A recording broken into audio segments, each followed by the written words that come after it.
Hello, Jason. Hi there, Andy. Hi. It's good to speak to you. Good to speak to you too. How you doing? Good, thanks. Yeah, we're having a public holiday today, so I'm actually relaxing by the beach. So. Oh, excellent. You're making me jealous. Well, as I said, you've got the greatest hits coming, which I was actually saying to the label here in South Africa that I can't believe that it's that your career, time has flown so that. I know it's weird because I mean, obviously with sort of like getting all the singles together and everything like that, and doing like we've been going through old footage for the DVD. Yeah. And it's the first chance we've really had to look back and everything we've done so far. It's amazing, isn't it? And it was really weird when someone said to you, oh, you've got 16 singles, and then 17 including a new one. Yeah. My God, it's like, it's at that time already, Yeah, exactly, because it was just the other day, really, sort of, I think in a lot of people's minds that, Travis were the new kids on the block, really. Exactly, no, it's great. It's been really nice just going through everything and sort of looking back on it a bit, because you don't get the chance to reflect a lot. No, and I mean, it must be interesting too, because I'm sure everyone in the band has got a particular memory associated with with every single, Oh, definitely. I mean, it's hard. I mean, like people go, "Oh, do you listen to yourself?" And obviously, I mean, you listen to an album a lot when you're finishing it. Yes. But after that, to go back to it, you can't listen to it like normal music. No. It's like, I mean, it's because whenever you listen to something, it's always you're thinking about like the process of making it, things that happened making it, and it's very reflective when you actually listen to your own music. You can't just sit and relax and go, "Oh, this is a nice tune." True. Yes, you said they're ever critical, I'm sure. Yeah. And I mean, in your mind, I mean, obviously, as you say, being probably more critical than most of what you've done, when you listen back to those songs now that you've got them in an order and obviously being able to track them, do you hear the progression? Oh God, yeah. I mean, I think that especially from the first record to the second record, I think it was a band sort of still growing, Yeah. And it's been really nice, like if you look through it all, yeah, there's definitely it's just a band growing up. I mean, any bands like that, you sort of grow up in public. And I mean, as I say, the band has had a phenomenal success. I mean, not only in the UK but Europe and further afield. Yeah. Again, as you reflect over the songs, I'm sure you reflect over the popularity and how things really at one point got completely out of hand. Yeah, no, I mean, it was amazing, and it was never really overwhelming. Like the popularity is never the overwhelming thing. Yeah. It's the part where you've got to try and be everywhere at once. Yes. That is what gets you, And I think before Neil had his accident, we were really tired by that point. Yeah. That was a point when we were most fatigued really by it. Yeah. And then, but after Neil's accident, the recovering took 6 months. And Sure. I think that was that was a sort of defining moment for us. Yeah. It was like everyone could sort of take stock and go, well, actually, this is what we all want to do. No matter how it's like, you can sort of sometimes get fed up with it. With the touring aspects of it. Sure. But when you strip it down to what it actually is, we all love doing it. Making music. Yeah, and I mean, it's what we were. You feel it's what we were brought to do. You think? Yes, and I mean, I think you've certainly entertained your fair share of the better part of the first world, in the process. Which I think, from a band perspective, that must be quite something to sort of, take in, where you think that your music and those songs have affected people in ways that you can't even begin to comprehend.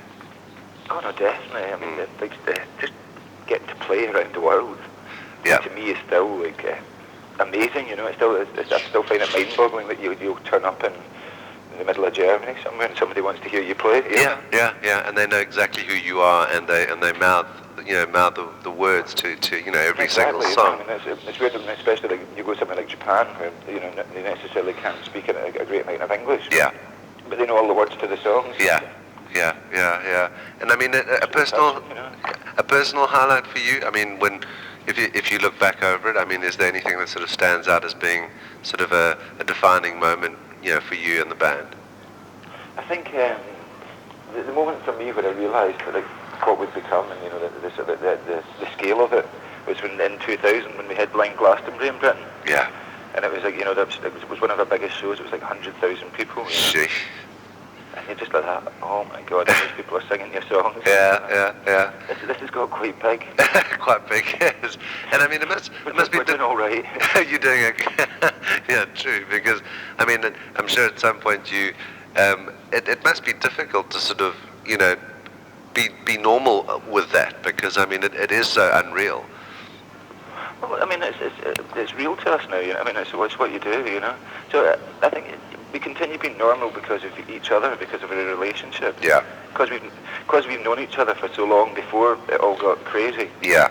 Then that's what binds us, really, is a relationship between us, and that hasn't changed. Mm-hmm. And as long as that doesn't change, then we can keep each other normal. Yeah, and it must be interesting too. I mean, if you think back to to when Travis started, that whole sound has now, it's certainly in the last, even in the last 10 years, has now become, so many bands have adopted a similar style, but they've taken what you started and have and taken it somewhere new. Yes, I mean, so I think in many ways Travis is responsible for defining the sound that is so hugely popular today with bands like Coldplay and the like. Yeah, no, I mean, that's really gratifying, actually, because I think that, you're partly responsible for music, having another direction and another aspect to it. And I mean, certainly for us, we wouldn't have existed were it not for bands like Oasis, Yeah. So there was a lot of people that opened doors for us. I was actually watching the Oasis Definitely Maybe DVD last night. Oh, it's great, isn't it? Yes, it's absolutely brilliant. Very funny. No way. And I mean, I suppose, like your fans and a lot of people think that, that there's a whole lot of science that goes to what you do, but I think, with bands like yourselves, when you're real and true musicians, what almost comes naturally, and when something becomes so huge that you can't sort of think that something that which to you perhaps came, just as a flow of consciousness. We can plan it if we tried, I mean, everyone always goes, well, what's the next album going to sound like, and whether that we truly don't know. Yes, yeah. We go in and we just do what we do. You try not to think about it, because if you think about it too much, it sort of smothers it. Yeah. Because I think it's very difficult for a band like Travis to ever be contrived, or to create something that is, remotely contrived, because, we couldn't. We couldn't if we wanted to. Which is a blessing. Yeah. Yeah, no. I mean, it's weird. It's like we just. From the moment we all sat down in a rehearsal room together, we just play together, and it keeps it fun. The whole word "play" is a fun word, and as long as you keep that element of it, then no matter how big it gets or how important it is to people, you've got to make it at source something that you enjoy making. Yes, yeah, and I think a lot of people will, I think that, when you put a collection of songs together, your fans go, oh dear, what's happening now? Is the band breaking up? Is it, is this the end? God, yeah, we've heard that many times before. Yes, yeah. No, it's just, we got to the point where we thought, oh my God, we've got 16 singles, we've released 16 singles. Yeah. So I'm like, well, it's 17 in the album, so there's a new one there. And we're like, oh my God, that's, what a point we've come to, And it's nice to do, yeah, because I mean, there's a whole bunch of people out there that still, are not aware of, who you are. They may find your new song, but won't know the history. And then exactly. So I mean, it's nice to give people the opportunity to buy that, So, and we thought, well, why not? Let's do this and sort of like mark this point in their career. And then, I mean, we're still moving on at the moment. It's weird because we're sort of in the process of starting the fifth record at the moment. So it's rarely that we'll do interviews at this point. If it was just normally making a record. Yes. But because of the singles collection, it's like it's sort of starting the process early. So it's fun because at the moment we're in rehearsing and trying new songs and sort of getting on with the next record. So. And then I mean, and for you, I suppose in a way you could say that it's the, it's the closing of one chapter and the beginning, of the second. Really. Yeah, no, I mean, I think it's just to celebrate where we've been before we start moving on again, And so it's an exciting time to be in the band, I'm sure. Oh God, yeah. I mean, it's great at the moment. We sort of with the new stuff. It's been really exciting. We've been in, and I mean, we were in the studio anyway because we had to go in to do the new song for the singles collection. So we sort of like from that we started working anyway. So we did about like sort of think we did about 8 or 9 songs when we were in the studio for that, and then we've been back and forward in the studio since then. Just sort of like, so this is always the best part, and it's just the germ of an album, you know. Yes. Yeah. And it's really the best part. 'Cause it's really exciting. You don't know which way it's going to go. You know, you don't know what it's going to sound like. You know, you don't know what road the songs are going to take. So it's really, I mean, we're in the best part at the moment. I love this band. And I mean, the nice thing too is that, you know, obviously, you know, as you've grown and become sort of respected, you know, by, you know, I'm sure you have many of your peers that you've been fortunate enough to even to work with, and you know, over the years, that, you know, that must be a great place to be, that you can almost pick and choose to a certain extent, you know, who you would like to work with, and oh, I mean, we've worked with some great producers, you know. Yeah. Nigel's amazing. Nigel's a really inspiring guy to work with. Mike Hedges, who we worked with again, and we worked with both Nigel and Mike in this new thing. Yes. And Steve Lillywhite, you know. Yes. I was buying his albums when I was, you know, like sort of 16. Yes. Yes. Well, I was grateful for the last album because your photo shoot was, you know, was done by Anton Corbijn, so I just thought, okay, well, you've arrived now. Amazing to work with, you know. Yeah. An absolute gentleman, and he's the sweetest guy as well. You know? Yeah, he's like all about like 8 foot tall. You know? Oh yeah, no, he's massive, but he's so sweet and really funny to work with as well. Actually, it was really good fun, those shoots. Yes. And it's amazing just, I mean, to see yourself in an Anton Corbijn picture. Yeah. You know, like that.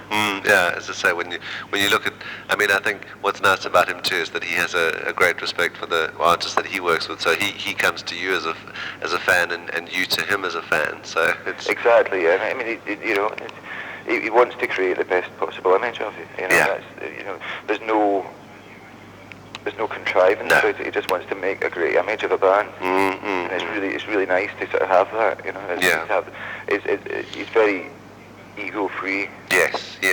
As I said, and he has, like, well, I suppose like you would have all, you know, you could argue that you have all the reason in the world to have a bit of an ego, but you don't, which I think again is refreshing. You know, I mean, I think that's when you start losing it. That's when you start thinking you're great. You know, Yeah. I think any band has got to be striving for greatness rather than believing it. Yes. Well, Andy, thank you so much for your time. It's been really great chatting to you, and No problem. It was lovely to talk to you. and we look forward to hopefully getting you down to South Africa at some point. Would be good to have you play. Soon. Yeah, I'd love to. Yes, as I say, we've got a couple of good shows lined up in the new year, so hopefully the promoters can convince you guys to come down and give us a show. Excellent. No, it'd be lovely to see you. Well, great. Well, have a superb weekend, and again, thank you for your time. Thanks a lot. We'll enjoy the beach. I'll do that thing. Thank you. Cheers. Take care. Bye-bye. Bye. Bye.